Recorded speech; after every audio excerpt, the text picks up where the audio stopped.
Однокомнатная квартира в жилом комплексе «Самолет» общей площадью 35,1 квадратный метр.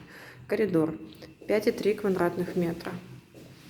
Санузел 3,5 квадратных метра. Кухня 10,1 квадратный метр. Балкон 2,8 квадратных метра. Комната 13,4 квадратных метра. Квартира с ремонтом. Стоимость такой квартиры 5 миллионов 300 рублей. Ее можно приобрести по переуступке. Подходит под семейную ипотеку.